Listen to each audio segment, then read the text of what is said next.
ജീവിതശൈലി രോഗങ്ങളിൽ ഉൾപ്പെടുത്തിയിരിക്കുകയാണ്. അത് ശരിയാണെന്ന് തോന്നിയതുകൊണ്ട് ഞാൻ അതിനെ അവിടെ തന്നെ നിലനിർത്തി. അടുത്ത അപ്പോൾ ജീവിതശൈലി രോഗങ്ങളുടെ പ്രത്യേകത എന്താണ്? ഒന്ന്, നമുക്കറിയാം ഇവ സാംക്രമിക രോഗങ്ങളല്ല.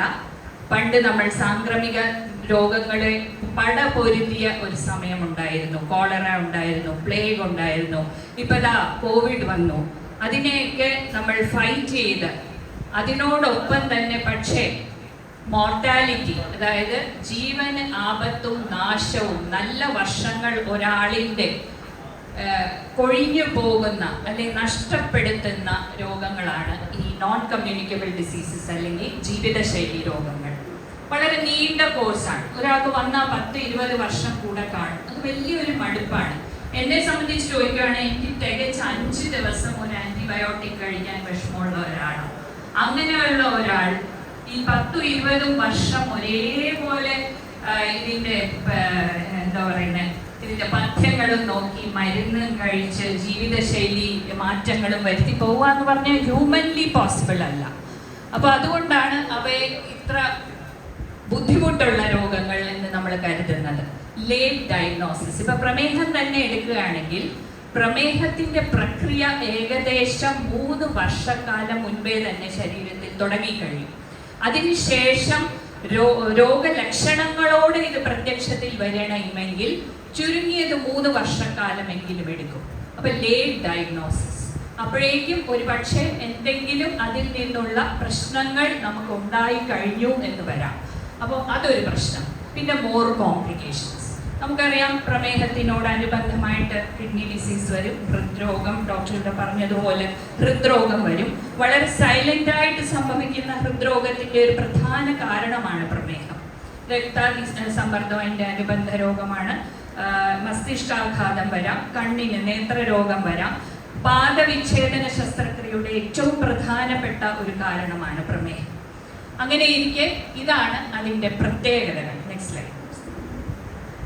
അപ്പോൾ ലൈഫ് സ്റ്റൈൽ ഡിസീസസ് എങ്ങനെ തടയാം എന്ന് നമ്മൾ ആലോചിക്കുമ്പോൾ അവ എവിടെ നിന്ന് ഉണ്ടായി എന്ന് നമ്മളൊന്ന് ആലോചിക്കേണ്ടതുണ്ട്. എവിടെയൊക്കെയോ പാകപ്പിഴകൾ സംഭവിച്ചു. എവിടെയൊക്കെയാണ് വളരെ വേഗം ഒരു നമ്മുടെ പഴയ ആൾക്കാർ പറയുന്ന ചിലപ്പോൾ കേട്ടിട്ടുണ്ടാവും, നല്ലവണ്ണം ഒരു ഊണുണ്ടുന്നത് ഓണത്തിനും വിഷുവിനും ഒക്കെ മാത്രമാണ്. ഇപ്പൊ അങ്ങനെയാണോ? എപ്പോഴും ഊണാ.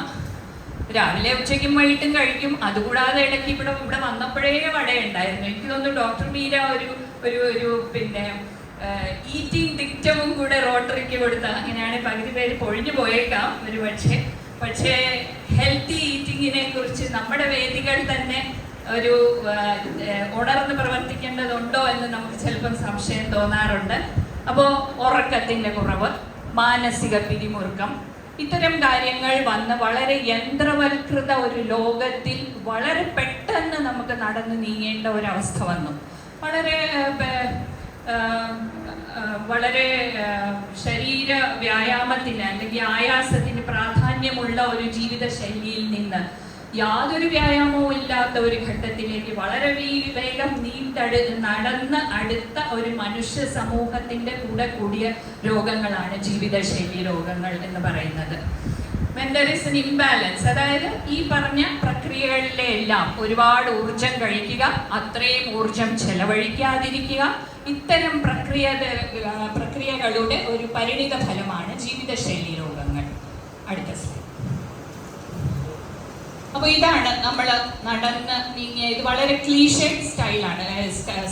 ഒരു പക്ഷെ നിങ്ങൾ എല്ലായിടത്തും കണ്ടിട്ടുണ്ടാവും. ആദി മനുഷ്യനിൽ നിന്ന് നമ്മൾ ഒരു നീണ്ടു നിവർന്ന മോഡേൺ മനുഷ്യനിലേക്ക് എത്തിക്കഴിഞ്ഞ് വീണ്ടും നമ്മൾ ആദി മനുഷ്യനിലേക്ക് പോകുന്നുവോ എന്ന ഒരു ചോദ്യചിഹ്നം നമ്മുടെ മനസ്സിലുണർത്തുന്ന ഒരു സ്ലൈഡാണിത്. അതായത് കമ്പ്യൂട്ടറിന്റെ മുമ്പിൽ കൂടി പഴയ പ്രൈമേറ്റ്സിന്റെ കുരങ്ങന്മാരുടെ അവസ്ഥയിലേക്ക് നമ്മൾ പോകുന്നുവോ എന്ന് നമ്മളെ എല്ലാം ചിന്തിപ്പിക്കുന്ന ഒരു സ്ലൈഡാണിത്. അപ്പോൾ ഇതാണ് സംഭവിച്ചിരിക്കുന്ന. വളരെ വേഗം വളരെ നമ്മൾ ഹണ്ടർ ഗ്യാദറേഴ്സ് ആയിരുന്നു എന്ന് പറയും. അതായത് നമ്മൾ നായാട്ട് നടത്തി വളരെ ആയാസത്തോടെ ജീവിച്ചിരുന്ന, ചില സന്ദർഭങ്ങളിൽ ഭക്ഷണമുണ്ട്, ചിലപ്പോൾ ഇല്ലാത്തപ്പോൾ നമ്മുടെ സ്റ്റോറിൽ നിന്ന് ഭക്ഷണം എടുത്ത് ഉപയോഗിച്ച് ജീവിച്ചിരുന്ന ഒരു മനുഷ്യ സമൂഹം ഭക്ഷണത്തിന്റെ ആധിക്യത്തിലേക്ക് വളരെ വേഗം വലിച്ചെറിയപ്പെടുകയും എന്നാൽ അത്ര ഊർജത്തിന്റെ ചിലവില്ലാത്ത ഒരു ഒരു ഒരു സംവിധാനങ്ങളായിരുന്നു അല്ലെ. നമ്മൾ എന്ത് യന്ത്രവൽകൃത ലോകത്താണ് ജീവിക്കുന്നത്. ഈ പടിയേറി വരുമ്പോൾ തന്നെ മിക്കവാറും നമ്മൾ അണയ്ക്കും. അപ്പൊ അങ്ങനെയുള്ള ഒരു സാഹചര്യത്തിന്റെ പരിണിത ഫലമാണ് പ്രമേഹമടക്കമുള്ള ജീവിതശൈലി രോഗം. നെക്സ്റ്റ്. അപ്പൊ ഇതാണ് നമുക്ക് സംഭവിച്ചിരിക്കുന്ന മാറ്റങ്ങൾ. പ്രാകൃത ലോകത്തിൽ എങ്ങനെയായിരുന്നു, മോഡേൺ യുഗത്തിൽ എങ്ങനെയാണ്. നമ്മളെല്ലാവരും കൗച്ച് പൊട്ടേറ്റോസ് ആണ് അല്ലേ. കസേരയിൽ നീണ്ടു നിവർന്നിരിക്കാൻ വളരെ വളരെ വളരെ ഇഷ്ടമുള്ള ആൾക്കാരാണ്. സാർ അങ്ങനെയല്ല, എനിക്കറിയാം. ഇപ്പോഴുള്ള ചെറിയ ബലഹീനതകൾ കൊണ്ടാണ് സാർ അങ്ങനെ എന്നുള്ളത് എനിക്ക് പൂർണ്ണ ബോധ്യമുണ്ട്. അപ്പോൾ അത് അങ്ങനെയുള്ള ഒരു സമൂഹമാണ്. ഇപ്പൊ പറയുന്നത് sitting is the new smoking എന്നാണ്. എത്രമാത്രം സ്മോക്കിംഗ് കൊണ്ട് റിസ്ക് കൂടുന്നവോ അത്ര തന്നെ ഇരിപ്പ് കൊണ്ട് റിസ്ക് കൂടുന്നു. ഹൃദ്രോഗത്തിനായാലും പ്രമേഹ സാധ്യതയായാലും കൂടുന്ന ഒരു പ്രത്യേകത. നമ്മളെല്ലാവരും, ഞാനടക്കം 8-9 മണിക്കൂർ നിരന്തരം കസേരയിൽ ഇരിക്കുന്ന ആൾക്കാരാണ്. അപ്പൊ ആ റിസ്ക് നമ്മൾ തിരിച്ചറിയേണ്ടതുണ്ട്. അപ്പൊ പ്രാകൃത ലോകത്തിൽ നിന്ന് നമ്മൾ യന്ത്രവൽകൃത ലോകത്തേക്ക് വന്ന മാറ്റങ്ങൾ വന്നപ്പോൾ സംഭവിച്ച ചില കാര്യങ്ങളാണ് ഇതിൽ കാണിച്ചിട്ടുള്ളത്. നെക്സ്റ്റ്.